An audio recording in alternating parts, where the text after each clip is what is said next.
Hello दोस्तों, प्रभु यीशु मसीह के पवित्र नाम में आपको जय मसीह की। प्रभु यीशु मसीह से मेरी प्रार्थना है कि प्रभु आपको बहुत आशीष दे, आपके परिवारों को बहुत आशीष दे। भाइयों बहनों, आप परमेश्वर के पवित्र वचनों को क्राइस्ट लव इंडिया चैनल के माध्यम से लगातार सुन रहे हैं। परमेश्वर आप पर अपना अनुग्रह बनाए रखे। सचमुच जब प्रभु यीशु मसीह इस पृथ्वी पर थे तो प्रभु यीशु मसीह जब संदेश देने के लिए मुंह खोलते थे तो ऐसे प्रभावशाली संदेश उनके मुंह से निकलते थे कि फरीसियों, सदूकियों और शास्त्रियों के अंदर से धुआं निकलना शुरू हो जाता था और वो जल उठते थे। लेकिन ईश्वर भक्त, परमेश्वर के खोजी उनके उपदेश को सुनकर बहुत प्रसन्न होते थे और मेरे संदेश पापी मनोवृत्ति के लोगों के लिए जालिम लोशन से होते हैं, क्योंकि मैं बाइबल के संदेश बोलता हूं, प्रभु यीशु के परमेश्वर के जीवित वचन बोलता हूं। जी हां, आज फिलिपियों की पुस्तक 2 अध्याय की 19, 20 और 21 आयत पढ़ूंगा। यहां संत पौलुस जी ने पवित्र आत्मा की अगुवाई में लिखा है, मुझे प्रभु यीशु में आशा है कि मैं तीमुथियुस को तुम्हारे पास तुरंत भेजूंगा ताकि तुम्हारी दशा सुनकर मुझे शांति मिले, क्योंकि मेरे पास ऐसे स्वभाव का कोई नहीं जो शुद्ध मन से तुम्हारी चिंता करे, क्योंकि सब अपने स्वार्थ की खोज में रहते हैं, ना कि यीशु मसीह की। ये 3 आयतें मैंने पवित्र शास्त्र बाइबल की फिलिपियों की पुस्तक के 2 अध्याय से पढ़ी हैं, जो पवित्र आत्मा परमेश्वर ने संत पौलुस जी को दी। प्रिय भाइयों बहनों, इसमें से एक 21वीं आयत पर मैं ज्यादा आपके साथ मनन करूंगा, बाकी आप बाइबल में अपने घर से बाइबल उठाकर जरूर पढ़िएगा। 21वीं आयत में स्पष्ट लिखा है कि सब अपने स्वार्थ की खोज में रहते हैं, ना कि यीशु मसीह की। और मैंने इस आयत को बहुत ठीक से समझा, क्योंकि अब लगभग 30 साल से अधिक समय मुझे सेवकाई में गवाही देते और प्रचार करते और बाइबल स्कूलों में सिखाते हुए, पास्टर सेमिनारों में सिखाते हुए हो चला है। भाइयों बहनों, बहुत अच्छा लगता है ये सुनना जब कोई ये कहता है कि मैं पंजाबी से, हिंदी से,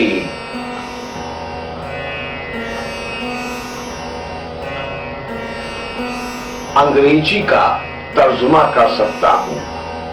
कोई अंग्रेजी में बोले, मैं पंजाबी हिंदी में उसका तर्जुमा अच्छे से कर सकता हूं। मैंने उपवास रखकर परमेश्वर से प्रार्थनाओं में मांगा कि परमेश्वर मुझे तर्जुमा मतलब ट्रांसलेशन करने का अभिषेक दे, और मैं प्रभु की महिमा के लिए, प्रभु की सेवा के लिए करता हूं। सुनकर बहुत अच्छा लगा। और जब कभी ऐसे व्यक्ति को मैंने पास्टर सेमिनार में या सुषमाचार सभा में दूसरे प्रदेश से आए हुए अंग्रेजी बोलने वाले प्रचारक के साथ खड़े होकर हिंदी पंजाबी भाषा में अनुवाद करने के लिए उसको आमंत्रित किया, तो उसका स्वाद सामने आया कि वो अनुवाद ट्रांसलेशन प्रभु की महिमा के लिए नहीं करता, अपने स्वार्थ के लिए करता है। अगर पैसा मिलेगा तो वो अनुवाद करने आएगा, अगर पैसा नहीं मिलेगा तो अनुवाद करने नहीं आएगा। भाई बहनों, वचन में लिखा है कि हर व्यक्ति अपने स्वार्थ की खोज में लगा है, ना कि यीशु मसीह की खोज में। लोग भजन गाते हुए बहुत अच्छे लगते हैं, गा रहे हैं, बजा रहे हैं, बहुत अच्छा लगता है। और जब कभी मुलाकात होती है आराधना के बाद, सभा के बाद, लोग गवाही देते हैं कि मैंने प्रभु से बहुत दुआ की, प्रभु मुझे बजाना सिखा, मुझे कैसियो बजाना सिखा, मुझे गिटार बजाना सिखा, मुझे ड्रम सेट बजाना सिखा, मुझे ढोलकी बजाना सिखा, तबला बजाना सिखा। मैं खुदा से मांगा, खुदा मुझे गाना सिखा। माँ बाप ने गवाहियां दी, हमने बच्चों के लिए दुआएं की, प्रभु मेरे बेटे को, मेरी बेटी को बजाना सिखा, गाना सिखा। ये बात प्रभु के देने, आज ये अच्छा गा रहे, बजा रहे। हमने इनको प्रभु के लिए समर्पित कर रखा है कि प्रभु के लिए गाएं, प्रभु के लिए बजाएं। लेकिन मैंने अपने 30 साल से अधिक की सेवकाई में कई बार ऐसे लोगों को परखा। मैंने ऐसे लोगों को फ्री सेवा के लिए, निस्वार्थ सेवा के लिए आमंत्रित किया और उन्होंने कोई ना कोई बहाना लगा दिया और वो मेरे द्वारा आयोजित सेवकाई में निस्वार्थ भावना से गाने के लिए और बजाने के लिए नहीं आए। जिस मसीह ने भी मेरे मंच पर गाया और बजाया, उसने कुछ न कुछ धन दिया। पहले ही धन तय करके आया, फिर उसने बजाया, गाया और धन लेकर गया। जो अनुवाद करने आया वो धन लेकर गया। भाई बहनों, वचन कहता है कि सबके सब अपने स्वार्थ की खोज में लगे हैं, ना कि प्रभु यीशु मसीह की। प्रचारक लोग गवाही देते हैं कि पवित्र आत्मा ने मुझे दर्शन दिया सेवकाई के लिए, मेरे लिए बुजुर्ग पास्टर से, प्रॉफिट से, बिशप से भविष्यवाणी हुई कि तू सेवक बनेगा, सेविका बनेगी। सुनकर बहुत अच्छा लगता है, पर मैंने सेवकों को बीच बीच में ये कहकर बुलाया कि मैं आपके लिए मंच तैयार करूंगा, जगह तैयार करूंगा, आप आइए चंडीगढ़ में वचन प्रचार कीजिए, लेकिन मैं आपको धन स्वरूप कुछ नहीं दूंगा। उन्होंने कहा समय दीजिए। मैंने कहा आप समय दीजिए। अगली बार बात की उनसे, उन्होंने बहाना लगा दिया और वो आई नहीं, क्योंकि धन की खोज में लगे हुए हैं। हर एक व्यक्ति अपने स्वार्थ की खोज में लगा है, ना कि प्रभु यीशु मसीह की। अगर कोई अनुवाद कर रहा है तो अपने स्वार्थ पूर्ति के लिए, अगर कोई इंस्ट्रूमेंट्स बजा रहा है तो स्वार्थ पूर्ति के लिए, अगर कोई गा रहा है तो स्वार्थ पूर्ति के लिए, अगर कोई प्रचार कर रहा है तो स्वार्थ पूर्ति के लिए, अगर कोई दशमांश और शुक्रगुजारी की भेंटें दे रहा, रेगुलर चर्च आ रहा तो स्वार्थ पूर्ति के लिए। मैंने ऐसे लोगों को नजदीकी से जाना है जो रविवार को समय पर चर्च पहुंचते हैं, आगे बैठते हैं, आंखें बंद होकर मगन मस्त होकर गाते हैं। महीने की पहली तारीख आने पर हाथ में पैसा आते ही दशमांश जितना भी हो, चाहे 100 रुपये हो, चाहे 10,000 हो, चाहे 50,000 हो, सीधा लाकर पासवान के हाथों में देते, उठाने की भेंटें देते, पासवान को अच्छा खाना खिलाते हैं, क्योंकि उनके अंदर एक स्वार्थ रहता है कि एक दिन मुझे मसीहों में से मनपसंद मेरी पत्नी मिल जाएगी या मनपसंद मेरे लिए एक लड़का मेरा दुल्हा बनने के लिए मिल जाएगा। और जब इनको ये इनका स्वार्थ पूरा होते हुए दिखाई नहीं देता तो ये बाइबल पढ़ना, प्रार्थना करना, चर्च जाना, दशमांश देना और भजन गाना सब भूल जाते हैं और कहते मुझे चर्च ने क्या दिया, मुझे मसीहत ने क्या दिया, मुझे यीशु ने क्या दिया। और क्योंकि उनका स्वार्थ पूरा नहीं होता वो अलग ही बातें कहने लगते हैं। अजीजों, बाइबल में लिखा पवित्रात्मा ने संत पौलुस जी के द्वारा कहा है कि हर एक अपने ही स्वार्थ की खोज में लगा है, ना कि यीशु मसीह की खोज में। जी हां, जब तक प्रभु यीशु मसीह यहोवा यरी परमेश्वर खाने के लिए रोटी दे रहे हैं तब तक आदमी कहता है I am Peter, I am मरकुस, I am Thomas, I am Victor. लेकिन अगर एक हफ्ते प्रभु सूखी रोटी खिला दे, एक दिन प्रभु रोटी खाने के लिए ना दे तो किसी और के द्वार पहुंच जाते हैं और एक दिन रोटी खाने के बाद वो उसके गुण गाने लगते हैं और कहते ये सच्चा द्वार है, यीशु का द्वार तो झूठा द्वार है, यहोवा यरी का द्वार तो झूठा द्वार है। मैं भूखा था, मेरे घर के लोग भूखे थे, उन्हें रोटी नहीं मिली, इस द्वार से रोटी मिली, ये द्वार सच्चा द्वार है।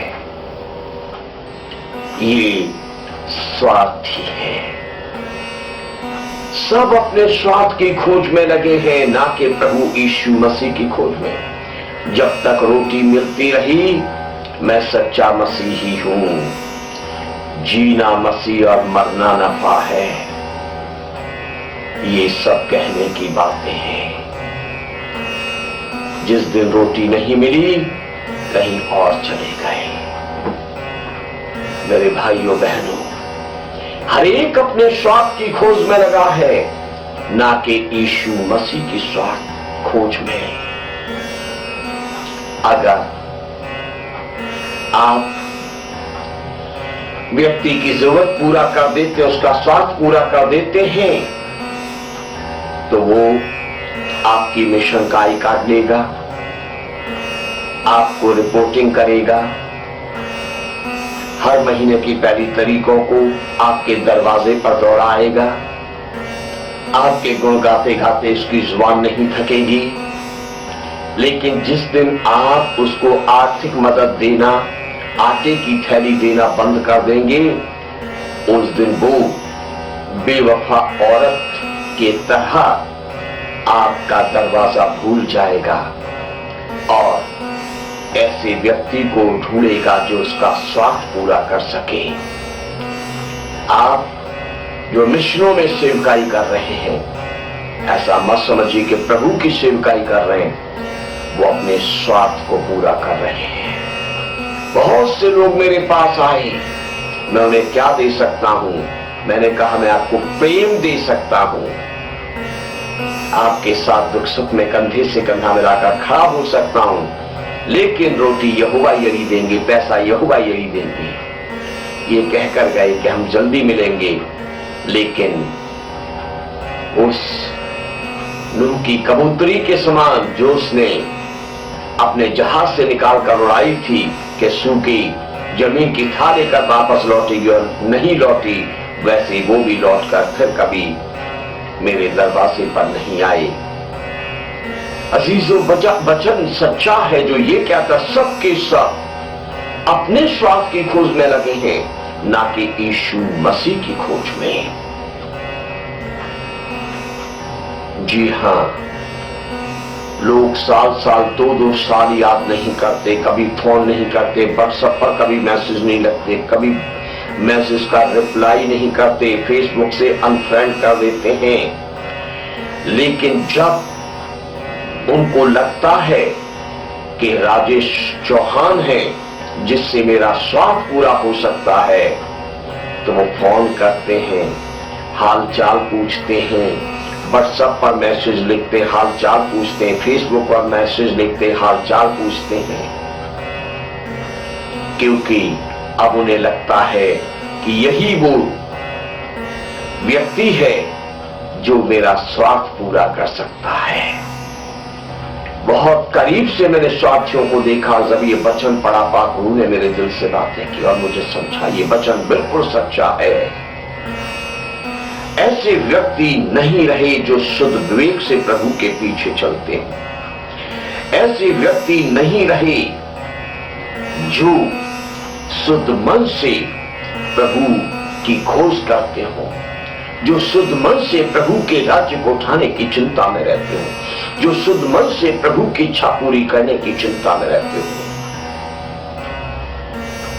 दोस्तों, आज वो वक्त है कि आपकी पत्नी आपके साथ एक छत के नीचे तब तक है जब तक उसका स्वार्थ पूरा हो रहा है। जिस दिन उसका स्वार्थ पूरा नहीं हुआ, वो जूते मारती हुई, गली मोहल्ले में चिल्लाती हुई आपका घर छोड़कर चली जाएगी। अगले दिन आपकी तस्वीर फोटो में छपी हो, पेपर में छपी होगी। दोस्तों, परमेश्वर की बेटियों, आपका पति तब तक आपका अच्छा पति है, आपके गुण गा रहा है, जब तक उसका स्वार्थ आपसे पूरा हो रहा है। जिस दिन उसका स्वार्थ पूरा नहीं हुआ, वो आपको छोड़कर भाग जाएगा, किसी और को बगल में लिए हुए आपको नजर आएगा। ये दुनिया स्वार्थी हो गई है, हर रिश्ता स्वार्थ से भर गया है, हर इंसान का मन स्वार्थी हो गया, हर इंसान का दिल स्वार्थी हो गया है। जब तक माँ बाप कामकाज के लायक हैं, माँ बाप हैं। जब तक माँ बाप पैसा दे रहे, रोटी दे रहे, कपड़ा दे रहे, माँ बाप हैं। जब तक माँ बाप रिटायर होने के बाद पेंशन के पैसे से रोटी खिला रहे, कपड़ा पहना रहे, घर का खर्च उठा रहे, माँ बाप हैं। जब माँ बाप कमजोर हो गए, इस लायक नहीं रहे कि बेटे बहू पोते पोती धोते धोती बेटी जमाई के स्वार्थ को पूरा कर सके, इस लायक नहीं रहे, उसी दिन उनको निकाल कर बाहर फेंक दिया जाता है। या तो उनके हाथ में पैसा है तो किराए पर दूसरा मकान लेके रहते हैं, या उनका अपना मकान है तो अकेले मकान में मुर्गेरी पर बैठे हुए उल्लू के समान दिन काटते हैं, या उन्हें अनाथ आश्रम में फेंक दिया जाता है। दोस्तों, आज कोई रिश्ता अच्छा नहीं, आज कोई इंसान अच्छा नहीं है। परमेश्वर का वचन सच्चा है जो ये कहता है, सावधान हो जाओ, आज हर इंसान स्वार्थी हो गया है। ईसाइयों में, मसीहों में ऐसे बहुत कम चुने हुए लोग रह गए हैं जिन्हें यीशु मसीह की खोज है, जो यीशु मसीह की खोज कर रहे हैं, यीशु मसीह के दर्शन की खोज कर रहे हैं, यीशु मसीह से दान और वरदानों की खोज कर रहे हैं। ऐसे बहुत कम लोग रह गए। सिर्फ मसीहत में स्वार्थी लोग हैं, इसीलिए मसीहत बढ़ नहीं रही, मसीहत गिर रही है। ये तो मैंने कुछ बातें बयां की हैं, पर मनुष्य के जीवन से संबंधित जितनी बातें हैं, हर बात स्वार्थ से है। आप आजमा कर देख लीजिए। आपको राजेश चौहान की बातों पर यह भी यकीन नहीं आया तो किसी अपने मित्र को, अपनी पत्नी को, अपने पति को, अपने बेटे को, अपनी बहू को, अपनी बेटी को, अपने जमाई को, अपने साथ मिशन में काम करने वाले अपने कर्मचारी को परख कर देख लीजिए। उसको पैसा देना थोड़े समय के लिए रोकिए, उसका स्वार्थ पूर्ति करना थोड़े समय के लिए रोकिए। कहिए मेरे पास कुछ है नहीं, पर प्यार दीजिए, उसके लिए प्रार्थना कीजिए। देखिए वो आपको छोड़कर कितनी जल्दी बहुत दौड़ेगा। किसी को सेवकाई में बुलाकर देखिए निस्वार्थ भावना से, चाहे बाद में आप देखिए, मैंने लोगों को बुलाया जो अच्छे सेवक थे, कुछ वो आए और मेरी सेवकाई ने, मेरी चर्च ने कभी उनको खाली हाथ नहीं भेजा, उत्तम भेंटें दी। क्यों? क्योंकि हम देने वाले नहीं, देने वाला यहोवा यरी परमेश्वर, सारी महिमा उसको मिली। पर हमने दिलों को आजमाने के लिए हमेशा ये कहा, आज भी हम ये कहते हैं, हम आपको कुछ नहीं दे सकते। हमारे साथ जुड़ना है तो जुड़िए, हमारे मन से आकर प्रचार करना है तो कीजिए, हमारे लिए प्रार्थना करने के लिए आना है तो आइए। स्वार्थी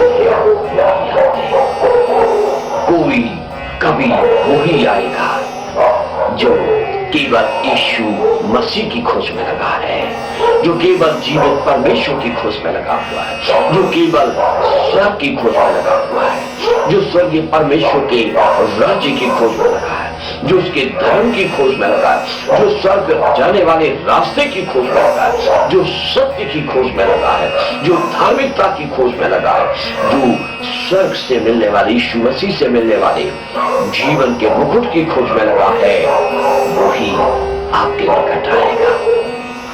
मेरे दोस्तों, ये मैंने वचन आपको सुनाए, ये वचन अपने दिल में बसा कर रखिए। आज दुनिया में हर एक व्यक्ति अपने स्वास्थ्य के लिए दौड़ रहा है, अपने स्वास्थ्य के लिए चल रहा है। जहां स्वास्थ्य पूरा नहीं होता, आदमी अपनी असली औकात पर आ जाता है, बाहर का सफेद चोगावतार फेंकता है और अंदर से काला लिबास दिखाने लगता है। मेरे भाइयों बहनों, सावधान रहिए, भोगियों के हाथों मत लुटिए, भोगियों के हाथों बर्बाद मत होइए। अपने दशमांश सही जगह पर दीजिए, शुक्रगुजारी की भेंटें सही जगह पर दीजिए। आप YouTube पर, फेसबुक पर मेरी बड़ी बेटी को और मुझे गाते हुए सुनिए। अगर आपको हमारा गाना अच्छा लगता हो, हमें फ्री ऑफ कॉस्ट मुफ्त में निस्वार्थ सेवा के लिए बुलाइए। हम अपनी कार लेकर और पीने के लिए अपना बिसलेरी पानी लेकर आपके पास आएंगे। आपका पानी भी नहीं पिएंगे, प्रभु के लिए गाएंगे। अगर आपको मेरे द्वारा दिए गए संदेश अच्छे लगते हो, अपने कभी चर्च में, कभी अपने द्वारा जो सुसमाचार सभा में मुझे बुलाइए। किसी भी शहर में ट्रेन का, बस का अपना किराया देकर और पानी भी अपना लेकर साथ आऊंगा और आपकी जगह पर प्रभु यीशु मसीह के प्रेम का, उसकी शांति, उसके अनुग्रह का मुफ्त में प्रचार करूंगा, क्योंकि प्रभु ने मुझे सेंटमेंट में दिया है। हालेलुया। सचमुच अजीजों, ये वचन बहुत ही उत्तम वचन है। इस वचन पर विश्वास कीजिए, आशीषित रहिए, प्रभु में मगन रहिए। इन वचनों को आपने धैर्यपूर्वक सुना, परमेश्वर आपको बहुत आशीष दे। अगर ये वचन आपको अच्छे लगे हो तो दूसरों को भी शेयर कर दीजिए। मुझे कम और प्रभु यीशु को ज्यादा अच्छा लगेगा। आप सबको जय मसीह की। परमेश्वर के वचन और भजन सुनने के लिए आप हमारे चैनल सब्सक्राइब करें और बेल आइकन जरूर दबाएं, ताकि जब हम नया वीडियो अपलोड करें आप वचन सुने और आशीष पाए। आप सबको जय मसीह की।